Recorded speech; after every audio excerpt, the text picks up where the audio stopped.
Nderuar shikues, ju përshëndes dhe mirë se vini në edicionin qendror të lajmeve këtu në Blu Televizion, ku do të ndjekim së bashku zhvillimet më të fundit nga vendi, rajoni dhe bota. E nisi me aktualitet.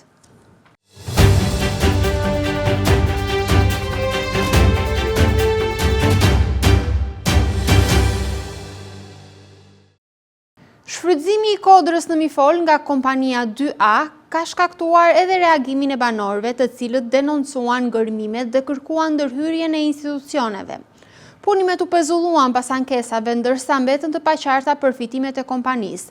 Dëmi i mundshëm ekonomik për shtetin dhe përgjegjësia e institucioneve lejuan ndërhyrjen. Për më gjerë shënimi. Shteti në gjumë letargjik. Pse institucionet heshtën ndërkohë që Mifoli po kafshohen nga kompania 2A, kontraktore e aeroportit? Sa lek fitoi kompania dhe sa lek humbi shteti. Shfrytëzimi i kodrës në fshatin Mifol kërkon një hetim të plot nga organet kompetente, në një kohë kur qeveria shqiptare ka bërë prioritet parësor kontrollin e territorit dhe forcimin e përgjegjësisë institucionale. Situata e krijuar në Mifol ngre pikpyetje serioze mbi mënyrën se si është lejuar ndërhyrja në këtë zonë. Masive të mëdha dheu janë hequr nga kodra, duke ndryshuar ndjeshëm terrenin dhe duke lënë pas një sipërfaqe të degraduar. Këtu ndodhemi në Mifol. Për ta kuptuar se çfarë ka ndodhur në këtë vend, këtu ndodhet bunkeri i cili ka qenë pjesë e kodrës. Ndërsa tani, mbasi kompania 2A, e cila është kontraktor për ndërtimin e aeroportit të Vlorës, ka marrë një sasi të konsiderueshme dheu, kjo kodër është shndruar në një krater. Siç mund ta shikoni, i gjithë vendi këtu është i gryer dhe është lënë në këtë gjendje. Fillimisht ka nisur si një ide për të risistemuar vendin për ta bërë parcel për varreza. Por kjo ishte fillimi apo të them justifikimi që përdori firma për të ndërhyrë këtu. Mbas denoncimeve të banorëve të zonës dhe njerëzve të shqetësuar, ndërkohë dhe pronarëve të tokave përreth, të gjithë institucionet, duke filluar nga IKMT-ja, Bashkia Vlorë, institucione qendrore, mbritën në vendngjarje. Konstatuan që këtu kishte shkelje dhe më pas u larguan. Dhe firma e pashqetësuar vazhdoi punimin duke e shndruar këtë vend pikërisht siç e shikoni tani, në një krater. Ndërkohë, nëse dikush, një qytetar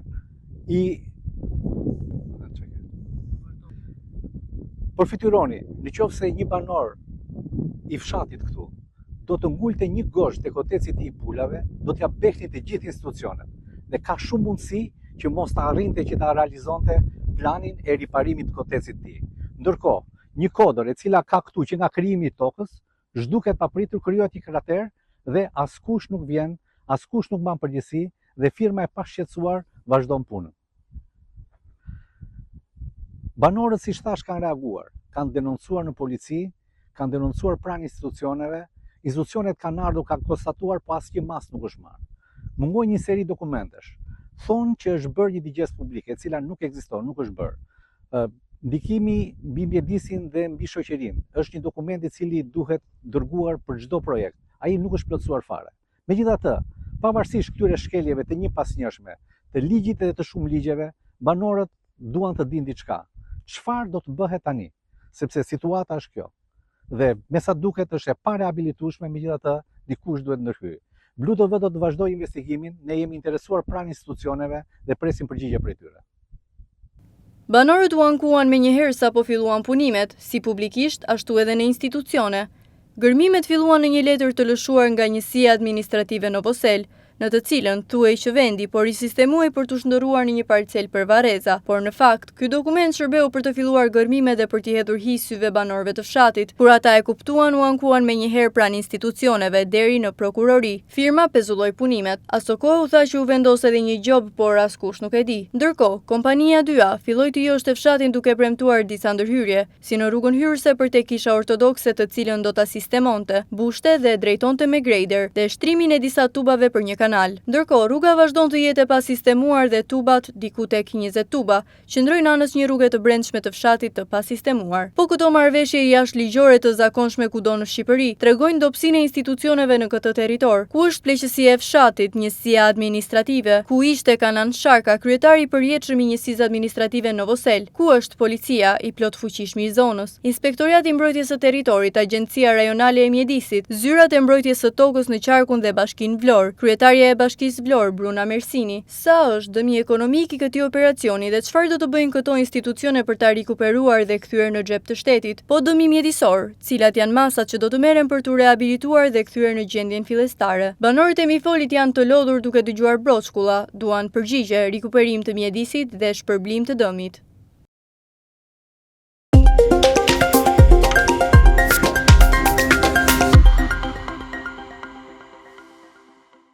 Ethet e Nilit, një viroz e cila transmetohet kryesisht përmes spickimeve të mushkonjave, ka shënuar rastin e parë të konfirmuar në vend.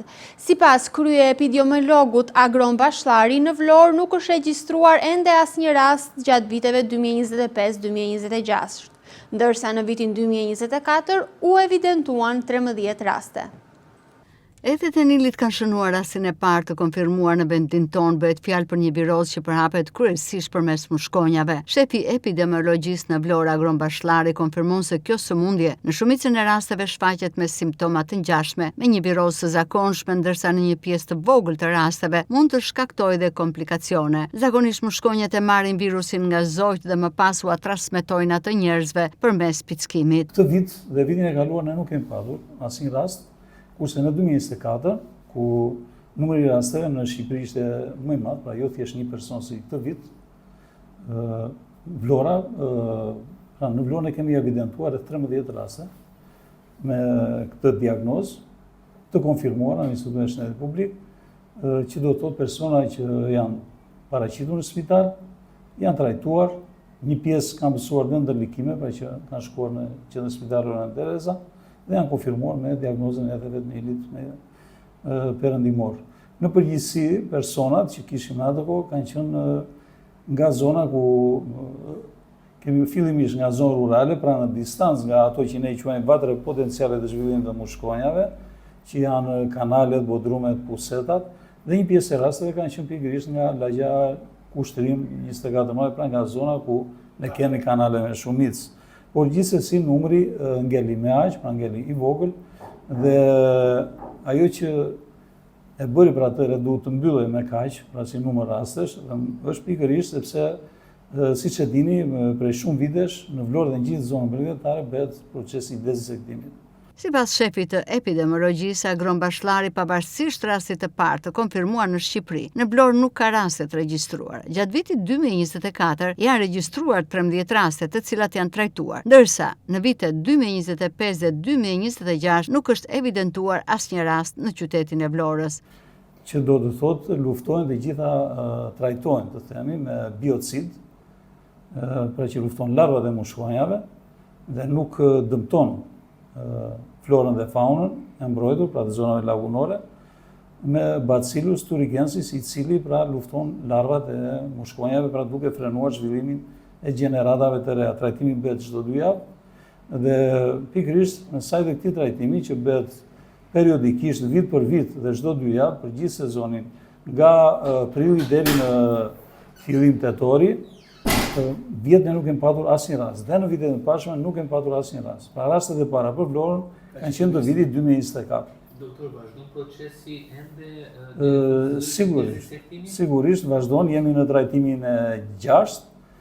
Sot bëhet monitorimi, pra kontrollohen gjitha kanalet ose vatrat që do trajtohen për prezencën e larvave dhe hartëzojnë pra gjithë situatën me qëllim që të bëjmë trajtime. Procesi do të merret 12 trajtime, pak a shumë i bie fillimi tetorit, fundi shtatorit, fillimi tetorit, por dhe në varësi të kushteve klimaterike të temperaturës. Nëse temperatura është e lartë dhe ne kemi gjendje të larvave, do të vazhdojmë. Ethet e Nilit mbeten një viroz që kërkon dhe mbrojtje nga vetë qytetarët. Higjiena është një nga masat kryesore për parandalimin e përhapjes së saj. Një tjetër faktor i rëndësishëm është desinfektimi, i cili ndihmon në eliminimin e larvave si dhe mushkonjave.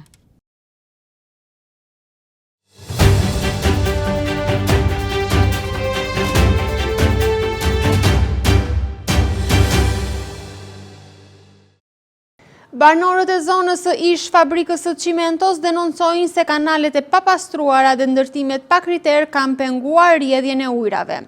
Ata kërkojnë ndërhyrje të menjëhershme nga institucionet duke paralajmëruar se rreshtet e dendura mund ta sjellin sërish përmbytjen dhe dëme në banesa. Ndërtimet pa kriter dhe mospastrimi i kanaleve, problematika me të cilën përballen banorët e lagjës Hajro Çakëri në Vlorë. Prej disa vitesh banorët e lagjës Hajro Çakëri, e njohur ndryshe si zona e ish fabrikës së Cimentos në Vlorë, përballen me një situatë problematike sa herë ka rreshje shiu. Kanalet e papastruara dhe ndërtimet pa kriter, përfshirë muret rrethuese të ngritura mbi kanale, kanë vështirësuar qarkullimin e ujrave dhe kanë rritur rrezikun e përmbytjeve. Në ditët me rreshje të dendura, ujrat që zbresin nga mali përfundojnë në zonat e banuara, duke rrezikuar banesat dhe pronat e qytetarëve. Në disa raste, banorët kanë pësuar edhe dëme në banesat e tyre si pasojë e ujrave të grumbulluara dhe të rikthyera. Vetë banorët e lagjes në një denoncim për Blu Televizion shprehen të shqetësuar për situatën dhe paralajmërojnë se me rreshjet e para mund të përballen sërish me të njëjtat problematika, nga përmbytjet deri tek dëmtimi i banesave. Kërkojmë na ju të na ndihmoni se na jemi lagja e pushimi vet. Ska pasaj këtu bie një shi, futen këta mbledh pasau i mbledh. E merr këtë rrugën përpara. E kemi shtruar me zhavor sa herë, me zhavor në këtë për poshtë ka qenë depo e karburantit të. Po kanali kanë rarë me ferra, me drejtje, pasaj duan bërë kanale këtë, kanë qenë kanale këtu, ku ka marrë në 93-shin, kanë qenë një kanal ka qenë atje, një ka qenë këtu, na erësim, s'është pa i shtetit, pa i shtetit të këti që është ashtin, është pa i atit pari që jetim na. Unë këtu e gjithë bërë është musha kanali, musha tëra edhe, po nuk e dhja që bërë dhame vetës. Ka qenë kanal këtu. Dhe kalon aty tek është klubi poshtë që një rikësesin që vini lartë, ajo ka qenë me... Aty janë bërë ndërtime çfarë? Janë bërë ndërtim, ka qenë me ashtu ajo me tunel. Edhe futej tek në kryet të Eternitit, edhe dhe në kanalin teatr. Ka qenë një kanal të temi vete, një këtu në vete, këta u bëpon kanalët. Edhe bjen ujrat dhe në mytën rrugën, pa neve sa mytën do të, pa mytën rrugën. Pasaj, të tërë janë me maqina. Të shtronë dhe kjo rruga jonë, mërë se në kemi metur.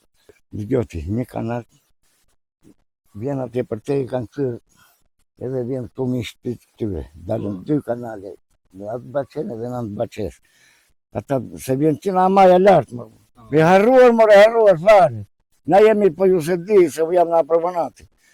Kemi pas një kaparier në golon, poshtë, kufi me zhyrat. Ashtu jemi bërë, dhe si ata. Asë rruga dhe rrugë lishem, dhe nga. Po jashi e bërë. Po ka maqina ka, po nuk shkojmë dot. Problemi im është tuva. Që të ujrat që vina lartë, kur plasen, imagjinoje sa umbush njësh me shpinë atje dhe rrëzoj komplet murin. Kanali këtu është i papastruar. Ky kanali vazhdon drejt edhe ikën poshtë. Kanali ka qenë drejt këtu, në fillim dhe ka qenë i pastër. Kanali tani janë bërë ndërtimet, janë bërë muret kështu, edhe ujë qa do bëj, o do plaset shpinë time, o do marri shpinë tani ka sjellë i poshtë. Po, në vjetë, që unë përmbytet e Vlora, ajo ku e ke muri. Erdi sa përzye faqe tjetri, qa ke mua, ja ku e ke, pribret zotit. Ja, me keme foto, unë se kam lëvizur muri. Si që është, aty është. Muri është i rënë kanal. Unë se kam lëvizur, erdhëm përsye faqe, dua bëjmë, dua shu, ja ku është muri, unë murin se kam gacmor. Edhe mos pastrimi dhe ndërtimet që janë bërë. Tani këtu, kalohet ujtë si të mendo. Për mendimin këtu, ku s'kalon unë. Kjo është e të ralla. Këtu duhet marrë masa njerë, se këto s'janë asë për kaluar ujtë për të bazë. Banorët kërkojnë ndërhyrje të menjëhershme nga institucionet përgjegjëse për pastrimin dhe rehabilitimin e kanaleve, si dhe përmarrjen e masave ndaj ndërtimeve që pengojnë rrjedhjen e ujrave. Ata thonë se nuk duan më vetëm premtime, por ndërhyrje konkrete për të shmangur një tjetër situatë të vështirë gjatë sezonit të rreshjeve. Segmenti i rrugës Dimitër Konomi mbi tunelin e ujit të ftohtë prej vitesh krijon probleme në qarkullim për shkak të ngushtimit të aksit rrugor pranë ish vilës qeveritare. Gjatë sezonit turistik, fluksi i lartë i autometeve e kthen këtë pikë në një nga zonat më problematike për trafikun në qytetin e Vlorës.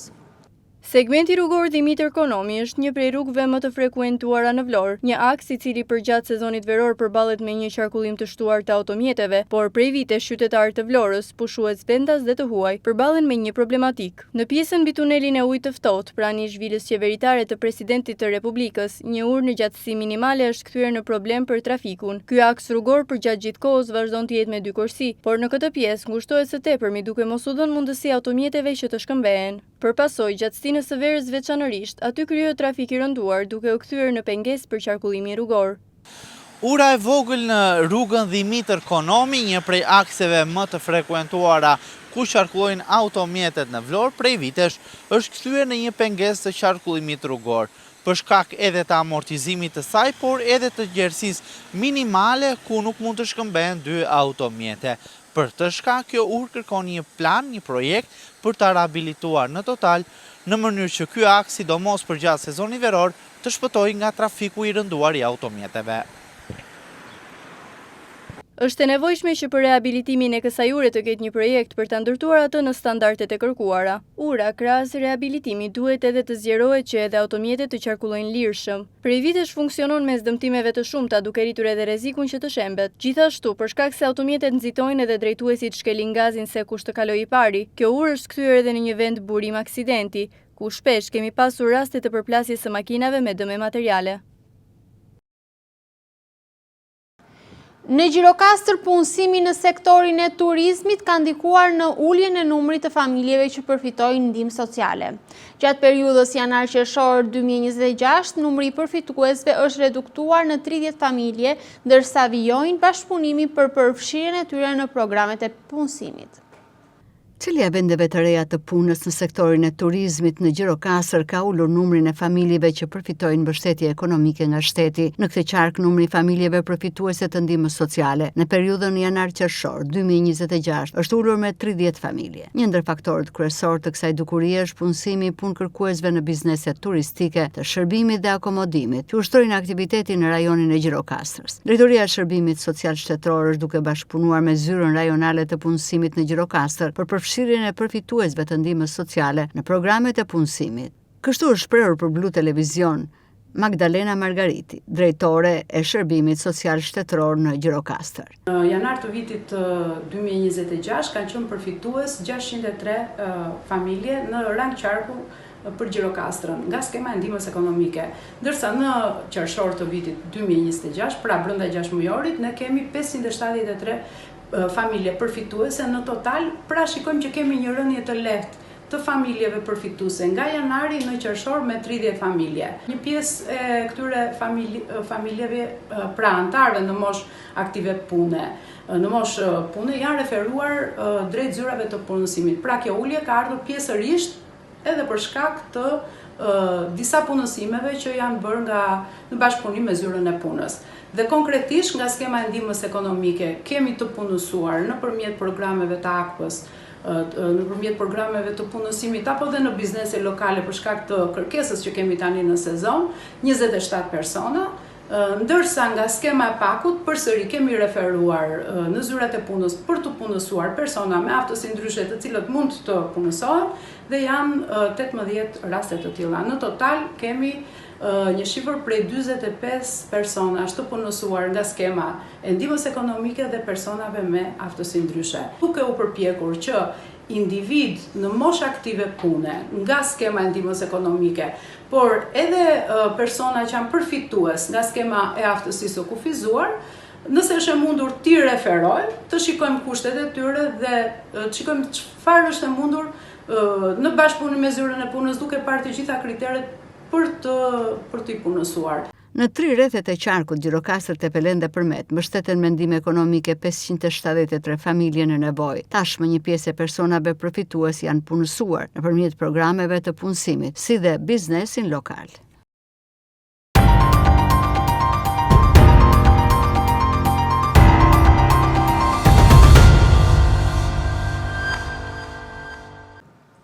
Qytetarët të Vlorës shprehen kundër idesë së krijimit të një shteti Bektashi brenda territorit shqiptar, duke e konsideruar atë si një nismë të panevojshme dhe të vështirë për t'u zbatuar. Sipas tyre, një zhvillim i tillë mund të hap diskutime edhe për kërkesa të ngjashme nga komunitetet të tjera fetare dhe të sjellë problematike politike të sigurisë. Brenda vitit të ardhshëm, sipas pritshmërive, pritet të konkretizohet nisma për krijimin e një shteti Bektashi në Shqipëri. Ky zhvillim ka ngjallur diskutime edhe mes qytetarëve të Vlorës, të cilët shprehen skeptik për idenë e krijimit të një shteti brenda shtetit. Për ta, një model i ngjashëm me Vatikanin vështirë se mund të funksionojë në Shqipëri. Ata argumentojnë se vendi ynë ka një territor të vogël dhe ende përballet me problematika të shumta, ndaj krijimi një entiteti të ri shtetëror brenda territorit shqiptar shihet prej tyre si i panevojshëm. Qytetarët ngrenë gjithashtu shqetësimin se një nismë e tillë mund të nxjisë dhe komunitetet e tjera fetare të kërkojnë të njëjtën gjë, duke pretenduar krijimin e entiteteve të ngjashme brenda territorit të Shqipërisë. Sipas tyre, pas kësaj nisme mund të qëndrojnë interesa politike dhe jo vetëm çështje që lidhen me besimin fetar. Për këtë arsye, një pjesë e qytetarëve të intervistuar e konsiderojnë krijimin e shtetit Bektashi një nismë të gabuar që sipas tyre mund të krijojë problematika edhe në aspektin e rendit dhe sigurisë. Unë nuk jam dakord. Po pse? Një shtet duhet ashtu. Dy komandant nuk shkon. Nuk drejtojnë. Shtet brenda shtetit apo jo? Prandaj them unë, nuk është, për mua nuk jam dakord. Nuk arrim dot atë standard neve. Kjo është vetëm sa për mbush jepat njëri te tjetrit. Unë jam barin në mal. Edhe pati dëgjoj lajmet, ca i gjejmë, ca si gjejmë. Qa i takojmë, qa si takojmë. Dhe jo, ajo po të krijohet do jetë gjë shumë e mrekullueshme për arsye se një Zot është që drejton popullin. Po, këta janë maskarenjët e maskarenjët, këta që janë ekzistos. Hajdutur, vjedhen, nuk shikojnë popullin. Po, ndanë më ndysh, e zorshme do kërkohet prapë që kush ta marrë. Po, ata kërkojnë të bëjnë shtet. Dhe mirë është bëhet një shtet, të dalë një fuqi që tjetë tamam për të funksionuar. S'ka nevojë të neve shtet brenda shtetit, mendoj unë, shtet Bektashi. S'mu da imagjinoj dot. Po ti futem thellë politikës, kërkon që kryeministri ton kur të humbasi nga ana politike, të humbasi, do me thënë politikisht, do vi një tjetër. Atëre ky kërkon perspektivën e tij që të bëhet kryetar shtetit Bektashi. Si Vatikani, po si janë ai shumë Bektashi sa mund të krijosh një shtet të mund. Ose unë e kuptoj që Bektashi ka vetëm Shqipëri, duket. Mund të ketë edhe në një vend tjetër, po që nga mentaliteti jonë se bashkë. Atëre duhet ndahet në bazë besimeve shtetet, pastaj nuk ka aq sasi Bektashi sa të krijosh një shtet. Katolik mund të ketë. Krijimi i shtetit Bektashi është parashikuar të konkretizohet brenda vitit 2027, ndërsa diskutimet rreth mënyrës së organizimit dhe funksionimit të tij vijojnë. Paralelisht, komuniteti bektashian po zhvillon dhe investime në objekte dhe godina të tij në disa qytete të vendit, mes tyre dhe në Vlorë.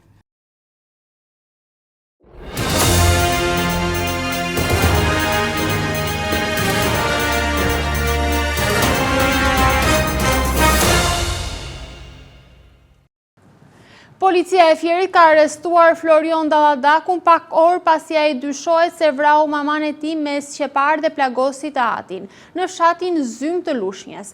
Autori i dyshuar u kap duke drejtuar automjetin e të vllait në tentativë për të dalë nga qarku i Fierit. Një krim i rënd brenda familjes ka ndodhur mbrëmjen e së hënës në fshatin Zhymë të njësisë Krutja në Lushnjë. Rreth orës 21:20, 45 vjeçari Florion Dalladaku dyshohet se ka goditur me sqepar nënën e tij 80 vjeçaren Fanie Dalladaku. E moshuara nuk ka mundur të mbijetojë plagëve të marra dhe ka ndruar jetë. Gjatë ngjarjes është plagosur rënd dhe babai i tij 77 vjeçari Hasan Dalladaku, i cili është dërguar në spital dhe ndodhet nën kujdesin e mjekëve. Pas ngjarjes, 45 vjeçari është larguar nga banesa me makinën e babait të tij një automjet tip Ford me ngjyrë blu, por u arrestua pas rreth një ore në qytetin e Fierit. Në të dhënat paraprake dyshohet se 45 vjeçari ka probleme të shëndetit mendor. Hetuesit po verifikojnë edhe një ngjarje të mëparshme ku ai dyshohet se ka tentuar të sulmojë një person me të njëjtin mjet. Sipas informacioneve, konflikti dyshohet se ka nisur fillimisht me vllain e 45 vjeçarit, i cili prej pak ditësh ishte kthyer nga Italia ku jeton si emigrant. Ndërkohë grupi hetimor po punon për të zbardhur dinamikën e plotë të ngjarjes dhe për të përcaktuar motivin që çoi në këtë krim të rënd. Është caktuar masa e sigurisë për pronarin e Orange Club, Iliadhi, si dhe për menaxherin Vata, lidhur me episodin e dhunës ndaj shefit të komisariatit të Sarandës, Mateo Bakalli, në mëngjesin e 16 gushtit. Prokuroria kishte kërkuar masën e arrestit në burg, por gjykata ka caktuar masë më të lehtë sigurie atë të detyrimit të paraqitjes. Mas siguria është caktuar edhe për pronarin e Orange Club Spiro Iliadhi si dhe për menaxherin Ermal Vata lidhur me episodin e dhunës ndaj shefit të krimeve të Sarandës Mateo Bakalli mëngjesin e 16 gushtit. Prokuroria kishte kërkuar masën arrest në burg, por gjykata ka caktuar masë më të lehtë sigurie, atë të detyrimit të paraqitjes. Të dy do të hetohen në gjendje të lirë për veprën penale veprime që pengojnë zbulimin e së vërtetës e kryer në bashkëpunim. Sipas avokatit Arben Langozi, masa është caktuar në dhomë këshillimi dhe lidhet me pamjet e kamerave të sigurisë. Shefi i krimeve u dhunuan nga turprojat e Orange, një prej klubeve më të famshme të natës në qytetin bregdetar të Sarandës. Sherri nisi fillimisht me sërojeve të sigurisë dhe disa klientëve në ambientet e jashtme të lokalit, ndërsa shefi i krimeve Mateo Bakalli kishte ndryrë për të shuar konfliktin. Bakalli po kalonte me makinë dhe e pikasi rastësisht konfliktin, por edhe pse është prezantuar se çfarë detyre mban, rojet e sigurisë së lokalit kanë goditur edhe në drejtim të tij. Për ngjarjen është caktuar masa në burg për një muaj e gjys administratorin e lokalit Mario Katiraj, Eglen Doj, Ardit Kasemi, Faik Hoxha, Besnik Sulollari dhe Indrit Çullhaj. Në kërkim është shpallur 28 vjeçari Pjetër Doçi, i cili punonte si roje sigurie në Orange Club. Ka hyrë në fuqi prej sot ligji i ri i policisë së shtetit. Sipas tij, drejtorët dhe shefat do të vendosen pagar, ndërsa kryepolici mbetet tek blut dhe pas mandatit, po kështu janë ulur edhe vitet e pritjes për gradat. Duke nisur nga sot, drejtori i përgjithshëm i policisë së shtetit ka dorë të lirë të kryejë ndryshime në nivel drejtorie qarku dhe komisariati, nëse ai e shet arsyeshme se japin impulse të reja rendi dhe qetësisë publike. Prej shtatorit 2024, një praktikë e tillë ishte e pamundur me ndryshime në ligjin e policisë së shtetit asaj kohe, i cili japi rrugë konkurimit për nivelet më të larta drejtuese të blut. Për 2 vite me radhë, kjo mënyrë edhe pse në dukje garantonte garë mes drejtuesve apo shefave të komisariateve, më shumë krijoi burokraci dhe efektiviteti në terren la debat për diskutim. Hyn zyrtarisht në fuqi ndryshimet për ligjin për policinë në shtetit. Drejtuesit e policive në qarqe, por dhe shefet e komisariateve tashmë nuk do të zgjidhen më me garë, por do të jetë një zgjedhje e cila do të bëhet nga drejtori i policisë së shtetit. Ligji në fuqi në 2 vitet e fundit parashikonte që drejtuesit kryesor të policive në qarqe, por dhe shefet e komisariateve zgjidheshin me garë, ndërkohë që tashmë ligji ka hyrë në fuqi duke miratuar në Parlamentin Shqiptar prej datës 23 korrik 2026. Ka hyrë në fuqi prej datës 24 gusht, ndërkohë që një tjetër ndryshim në ligjin për policinë e shtetit janë edhe vendosja e gradave për policë të veçantë, të cilët kryejnë akte që kanë të bëjnë me detyrën. I paprekur mbetet zgjedhja e kryepolicit me konkurs edhe në vijim, po ashtu e udhës është parë që edhe drejtuesit e departamenteve të zgjidhen me konkurs pavarësisht se në draftin fillestar u parashikohet të hiqej gara për këtë kategori. Një ndryshim shumë i rëndësishëm është qëndrimi sërish në detyrë i kryepolicit pas përfundimit të mandatit. Skënder Hita pritet të jetë drejtori i parë me gradën drejtues madhor që pas përfundimit të detyrës do të jetë sërish në radhët e bluve. Një gjë e tillë nuk ka ndodhur asnjëherë për ish drejtuesit që kanë komanduar blut më herët.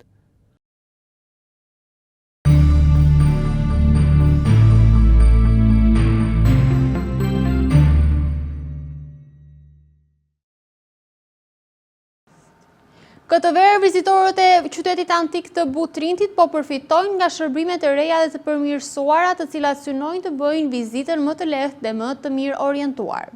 Risit përfshin edhe lehtësira për personat me aftësi të kufizuara, duke e bërë sitin më të aksesueshëm për të gjithë. Të verë vizitorët e qytetit antik të Butrintit kanë gjetur shërbime të përmirësuara dukshëm që përbëjnë dhe risi në pritjen e tyre. Ina Hysi, menaxhere e shërbimeve për vizitorët, tregon se shërbimet e reja kanë për qëllim ta bëjnë vizitën më të lehtë, të mirë orientuar dhe të aksesueshme edhe për vizitorë me aftësi të kufizuara.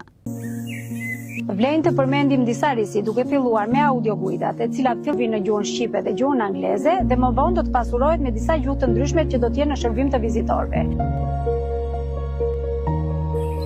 Hapja e 5 vend pushimeve të reja, gjithashtu implementimi i sinjalistikës orientuese dhe disiplinuese.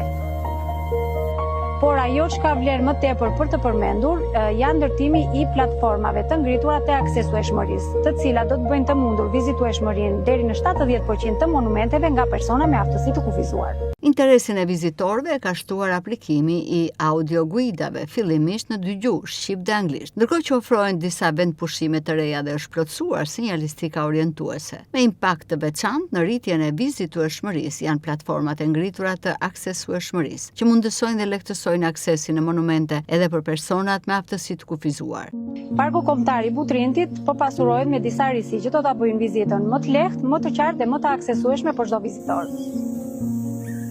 Të gjitha këto risi e kanë përmirësuar cilësisht këtë verë përvojën e vizitës në qytetin antik dhe në Parkun Kombëtar të Butrintit, që është pjesë e trashëgimisë botërore UNESCO prej vitit 1992. Të nderuar shikues, kjo ishte dhe gjithçka e përgatitur për edicionin informativ këtu në Blu Televizion. Bashkë miru takofshim.